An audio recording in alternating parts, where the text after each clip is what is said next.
అందరికీ నమస్కారం. నా పేరు Swapna. Welcome to Suman TV health. Pain is inevitable but suffering is optional అని పెద్దవాళ్ళు అంటారు. అంటే నొప్పి రావడం మనం అవాయిడ్ చేయలేము.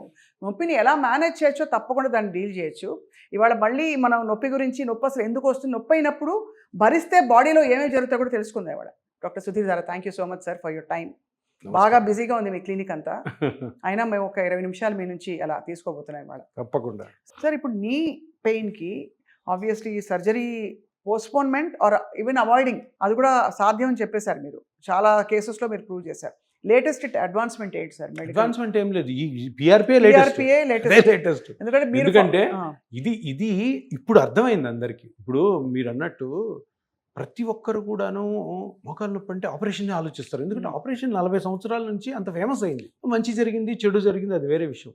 కానీ ఎప్పుడన్నా మీరు ఏ ఆర్థోపెడిక్ బుక్ చదివినా కూడాను సర్జరీ అన్నది మీరు చేయాల్సిన టైం ఎప్పుడంటే అన్ని నాన్ సర్జికల్ ట్రీట్మెంట్స్ మీరు యూజ్ చేసి అది వీలు కానప్పుడే సర్జరీకి పోవాలి. ఆ వాటిల్లో ఇప్పుడు ఏంటంటే సర్జరీ అంతా ఆల్మోస్ట్ ఈక్వల్ రిలీఫ్ ఇచ్చే ఒక టెక్నిక్ ఏంటంటే పిఆర్పి. ఇది కూడా అప్పటి నుంచి ఉంది. సో అది లేటెస్ట్ ఇప్పుడు. ఎందుకంటే దాన్ని జనాలు నమ్మడం మొదలు పెట్టారు. బికాస్ చాలా మంది మీద ఎఫెక్ట్ చూపించింది కాబట్టి ఇప్పుడు ఇన్ని పెయిన్ మేనేజ్మెంట్ సెంటర్స్ వచ్చాయి. ఇంకా మంచి వార్త ఏంటంటే 100 మంది ఆర్థోపెడిషియన్స్ హైదరాబాద్లో ప్రాక్టీస్ చేస్తున్నారు PRP. That is a good sign. But చాలా మంది వ్యతిరేకిస్తున్నారు కదా. ఇప్పుడు కొత్తగా ఏదైనా టెక్నిక్ వచ్చింది అనుకోండి, వ్యతిరేకత వస్తుంది. ఒకరిద్దరే ఉంటారు వాళ్ళు వ్యతిరేకించేవాళ్ళు. అది ఆ వ్యతిరేకత కూడా జనాలకు ఒక అవేర్నెస్. సరే ఏదో పిఆర్పి బాగాలేదంటున్నాడు కదా, అసలు ఏంటో పిఆర్పి చదువుదామని ఆ మంచి తెలిసినప్పుడు తప్పకుండా వాళ్ళకి ఏంటంటే ఇప్పుడు చూడండి, మోకాలు నొప్పిని ఎంతమంది ట్రీట్ చేయొచ్చు. ఎంబీబీఎస్ డాక్టర్ ట్రీట్ చేయొచ్చు, హోమియోపతి వాళ్ళు ట్రీట్ చేయొచ్చు, ఆయుర్వేదిక్ వాళ్ళు ట్రీట్ చేయొచ్చు, సిద్ధా వాళ్ళు ట్రీట్ చేయొచ్చు, ఫిజియోథెరపీ వాళ్ళు ట్రీట్ చేయొచ్చు, ఆర్థోపెడిక్ డాక్టర్స్ ట్రీట్ చేయొచ్చు, అనస్థీషియా పెయిన్ స్పెషలిస్ట్ ట్రీట్ చేయొచ్చు, జనరల్ మెడిసిన్ వాళ్ళు ట్రీట్ చేయకూడదు. అందరూ చేయొచ్చు మోకాలు నొప్పి, ఆస్టియోఆర్థరైటిస్. సో అది ఎవరన్నా చేయొచ్చు. కాకపోతే ఈ ఆర్థోపెడిక్స్లోని సర్జరీ బాగా ఫేమస్ అయింది. మంచి డాక్టర్స్ ఉన్నారు, బాగా చేసేవాళ్ళు ఉన్నారు. కానీ సర్జరీ అనగానే భయపడతాం మనం. సెకండ్ ఒపీనియన్ పోతాం. ఆ సెకండ్ ఒపీనియన్లో ఇంతకుముందు మిగతా ఏవైతే నేను చెప్పానో అవన్నీ కూడా అంత ప్రాచుర్యం పొందలే. పిఆర్పి పొందింది. ఎందుకంటే పిఆర్పి అన్నది న్యాచురల్గా చేసేది, చిన్న ఇంజెక్షన్తో చేసేది, దాంతో మంచి ఎఫెక్ట్ ఉందని ప్రూవ్ అయిపోయింది లాస్ట్ 8 years. సో అందుకని ఎవరన్నా కానీ ఇది అవేర్నెస్ మనం క్రియేట్ చేసి చెప్పేది ఏంటంటే మీరు పిఆర్పి అన్న దాని గురించి తెలుసుకోవాలి. ఓకే, పిఆర్పి అన్నది సేఫెస్ట్ కాబట్టి తప్పకుండా మోకాళ్ళు ఆస్టియోఆర్థరైటిస్ ఇది ట్రై చేయొచ్చు. ఇది అఫోర్డబుల్గా అందరికీ అందుబాటులో ఉంటుందా డాక్టర్ సుధీర్ గారు? ఎస్. ఇప్పుడు మనం దేంతో కంపేర్ చేసుకుంటాం? అఫోర్డబిలిటీ అంటే కంపారిజనే కదా. అవునవును. సర్జరీ ఇప్పుడు ఎక్కువ మంది సర్జరీతో పోలిస్తే 1/4 కంటే తక్కువ ఉంది, 20% తక్కువ ఉంటుంది. అది డిపెండ్స్ ఆన్. ఇప్పుడు ఒక స్టేజ్లో ఉన్న వాళ్ళకి ఒక ఇంజెక్షన్తోనే పోవచ్చు, ఒక స్టేజ్లో ఉన్న వాళ్ళకి 3-4 పట్టచ్చు, 2. కాకపోతే ఇక్కడ మన మేజర్ పాయింట్ ఏంటంటే ఈ అఫోర్డబిలిటీ కంటే హాస్పిటల్ స్టే ఉండదు. కరెక్ట్. ఆ ట్రామా ఉండదు ఫస్ట్. అసలు కోతలు గీతలు ఉండవు. ఇంజెక్షన్ చేసుకోవడము, మన ప్రికాషన్స్ చెప్పినవి ఇంట్లో చేసుకుంటా ఉండడం. డౌన్ టైం అసలు ఏమి ఉండదు. అండ్ ఇంకొకటి పేషెంట్ పార్టిసిపేషన్ కూడా ట్రీట్మెంట్ చాలా బాగుంటుంది. చిన్న ఇంజెక్షన్ కదా, వెళ్ళి వేసుకుందాం, ఎఫెక్ట్ మంచిగా వచ్చినప్పుడు వాళ్ళు ఇంకా హ్యాపీ అయిపోతారు అనమాట. అంత పెద్ద ఆపరేషన్ నేను ఆలోచించి దాని ఆల్టర్నేటివ్ తీసుకుంటూ నాకు ఇంత మంచి జరుగుతుందన్న ఆనందము. అండ్ ఆల్సో ఈజీ, ఇంటికి వెళ్ళి పనులు చేసుకోవచ్చు. సరే, ఎవరైనా మోకాలు నొప్పితో మీ దగ్గరకు వచ్చారు, సరే కారణాలు ఏమైనా మీరు పెయిన్ తగ్గిస్తారని చెప్పారు. సో ముందు వాళ్ళ ఎక్స్రేలు తీసాక ఏ కండిషన్ ఉంటే ఎలా కనిపిస్తే మీకు ఓకే పిఆర్పి చేద్దాం అని చెప్తారు? అది కాకుండా ఇంకేం టెక్నిక్స్ మీరు సజెస్ట్ చేస్తారు? ఓకే పిఆర్పి నీకు అవసరం లేదు, బట్ ఇది షార్ట్ టర్మ్ అనిపిస్తుంది, ఇది చేద్దాం అలా. ఇప్పుడు ఇది మంచి క్వశ్చన్. ఎందుకంటే చాలామంది ఇదే అడుగుతుంటారు. కానీ ఈ క్వశ్చన్ పేషెంట్ నన్ను అడగడు, నేను చెప్పే పరిస్థితుల్లో కూడా లేను. ఎందుకంటే పేషెంట్స్ ఇప్పుడు ఎట్లా వస్తున్నారంటే, సార్ నాకు మోకాలు నొప్పి ఉంది, మీరు పిఆర్పి చేస్తానని విన్నాను, పిఆర్పి చేస్తారా లేదు? అలా వాళ్ళే అడిగేస్తారు. వాళ్ళు నాకు వేరే ట్రీట్మెంట్ చెప్పండి, నాకు మోకాలు నొప్పి ఉంది కాబట్టి ఏ ట్రీట్మెంట్ అవైలబుల్గా ఉన్నాయి, నేను ఏ ట్రీట్మెంట్ పోవచ్చు అన్న కాలం పోయింది. పేషెంట్స్ చూజీగా ఉన్నారు. వాళ్ళు మనకు ఆప్షన్ ఇస్తారు, మనం ఆప్షన్ ఇవ్వట్లే వాళ్ళకి. ఎందుకంటే నా పర్సనల్ ఎక్స్పీరియన్స్ తోటి స్టార్టింగ్ డేస్లో ఇలా ఉండేది. తర్వాత ఇప్పుడు ఏమైందంటే అందరికీ, ఇప్పుడు చాలామంది ఆర్థోపెడిక్ డాక్టర్స్ చేస్తున్నారు, చాలామంది పెయిన్ స్పెషలిస్ట్ చేస్తున్నారు. వాళ్ళందరికీ వెళ్ళేదంటే, సార్ నాకు డయాగ్నోస్ అయిపోయింది, ఎక్స్రే అయిపోయింది, మోకాలు అరిగిపోయింది అన్నారు, గుజ్జు అరిగిపోయింది అన్నారు, నొప్పి భరించలేకపోతున్నాను, మందులు వాడాను, అది వాడాను, ఇది వాడాను, స్టెరాయిడ్ వేసుకున్నాను, హైల్యూరోనిక్ యాసిడ్ వేసుకున్నాను, మీరు పిఆర్పి చేస్తారా లేదా? అది అది ఇప్పుడు జరుగుతున్న సినారీ నా దగ్గరకు వచ్చి పేషెంట్స్ మాట్లాడే విధానం. కానీ ఒక విషయం ఏంటంటే ఇన్ కేసు అన్నీ చేసి టాబ్లెట్స్ అయిపోయి, ఫిజియోథెరపీ అయిపోయింది, ఇంట్రాఆర్టికులర్ స్టెరాయిడ్ అయిపోయింది, జెల్ అయిపోయింది, పిఆర్పి కూడా ఎక్కడన్నా తీసేసుకున్నారు, అక్కడ పిఆర్పి సరిగ్గా జరగకపోతే నన్ను పిఆర్పి అడిగితే నేను చేస్తాను, ఇవన్నీ అయిన తర్వాత కూడా ఇన్ కేస్ పేషెంట్ నా దగ్గరకు వచ్చి సార్ ఇవి చేయించుకున్నాను సార్ మరి తగ్గలేదు సార్ అంటే తప్పకుండా సర్జరీకి మనం సజెస్ట్ చేయాలి.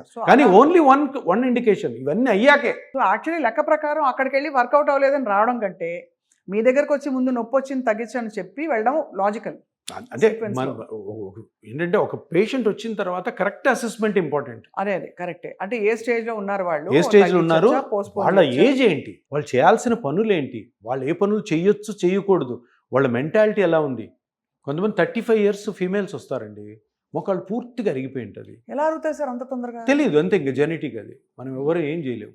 సో 35 years కలిపి మామూలు పనే చేస్తుంటారు ఇంట్లో హౌస్ వైఫ్. వాళ్ళు వచ్చి నొప్పి అంటే ఏం ఆప్షన్స్ ఉన్నాయి? పెయిన్ కిల్లర్స్, ఫిజియోథెరపీలు అన్నీ అయిపోయి ఉంటాయి. ఇంజెక్షన్ జెల్ వేసి ఉంటారు, స్టెరాయిడ్స్ కూడా వేసేసి ఉంటారు ఊళ్ళలో. ఇప్పుడు తప్పకుండా పిఆర్పి అన్నది బెస్ట్ ఆప్షన్. అందుకని సర్జరీకి పోలేరు కదా, 60 years వరకు సర్జరీ చేయకూడదు. చేయకూడదా? మొన్న ఆయుష్మాన్ భారత్లో వచ్చింది కదా, 60 ఏళ్లలోపు సర్జరీ వద్దు అంటే. ఒకటి మళ్ళీ ఈ 35-40 years వాళ్ళకి అన్ని ట్రై చేసిన తర్వాత ఒకవేళ అన్నీ ఆ ట్రై చేసిన డాక్టర్స్ అమ్మ ఈ మేము ట్రై చేయాల్సిన చేసేసాం ఇంకా కాదన్నప్పుడు సర్జరీకి వెళ్ళచ్చు. కానీ అయిన తర్వాతే. కానీ ఈ పిఆర్పి ట్రీట్మెంట్ వల్ల అంత దూరం వెళ్ళాల్సిన అవసరం ఉండకపోవచ్చు. ఎప్పుడు పిఆర్పి కరెక్ట్గా జరగాల, పిఆర్పి కరెక్ట్ టెక్నిక్తో జరగాల, పిఆర్పిలో ఎన్ని సిట్టింగ్స్ జరగాలో అన్ని సిట్టింగ్స్ జరగాల, దాని రికవరీ చూడాలి, పేషెంట్ డిసిప్లిన్గా ఉండాలి, ఫాలోఅప్ ప్రాపర్గా ఉండాలి. ఊరికే ఇప్పుడు చాలామంది ఏమనుకుంటుంటారంటే పిఆర్పి ఏముంది, పేషెంట్ బ్లడ్ తీసుకోవడం, దాన్ని ప్రాసెస్ చేయడము, కంపెనీ వాడు చెప్తాడు అట్లా పీగడం, అలా మోకాళ్ళలో గుచ్చడం అనుకుంటారు. కాదు, చాలా తప్పు. కరెక్ట్ టెక్నిక్తో చేయాలి. కరెక్ట్ టెక్నిక్ అంటే స్కాన్స్ చేసుకోవాలి, స్కాన్స్లో గుజ్జు ఎక్కడ అరిగిపోయిందో చూడాలి, అక్కడ ఇంజెక్షన్ వేసిన తర్వాత గుజ్జు పెరుగుతుందా లేదా చూడాలి, గుజ్జు ఎంత పెరుగుతుందో అంత నొప్పి తగ్గుతుందా లేదా చూడాలి. ఈ రెండు కరెక్ట్గా జరగడానికి మనం చెప్పిన మాట పేషెంట్ వింటుందా లేదా చూడాలి.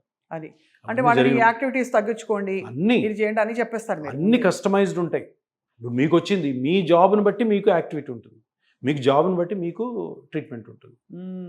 ఇది చాలా ఇంపార్టెంట్. అంత కష్టమైన చాలా చోట డాక్టర్ల దగ్గర ఫెయిల్ అవుద్ది పిఆర్పి, ఎందుకంటే ఇవన్నీ పాటించరు. కొన్ని రోజులకి అందరు నేర్చుకుంటారు ఆ టెక్నిక్స్, స్ట్రాటజీ, అదే ప్రోటోకాల్స్, అవి బాగా చేస్తే పిఆర్పికి తిరుగు ఉండదు రేపు పొద్దున కాలం. సార్ ఇప్పుడు ఆబ్వియస్లీ మోకాళ్ళ నొప్పులకి ఇది అద్భుతమైన సొల్యూషన్గా వచ్చింది. లో బ్యాక్ పెయిన్కి ఏంటి sir, what is treatment protocol మామూలుగా? ఎగ్జాక్ట్లీ. సో లో బ్యాక్ పెయిన్ అనేది ఇది పెద్ద మిస్టరీ. మోకాలు అన్నది బోలాబాలా జాయింట్, నేను చాలాసార్లు చెప్తుంటే ఏముండదు, పెద్ద జాయింట్, 5 స్ట్రక్చర్స్ ఉంటాయి. ఆ 5 స్ట్రక్చర్లోనో ఏదో ఒకటి డ్యామేజ్ అయి ఉంటుంది. దాన్ని పిఆర్పి ద్వారానో ఇతర టెక్నిక్స్ తోటి చేసుకోవచ్చు.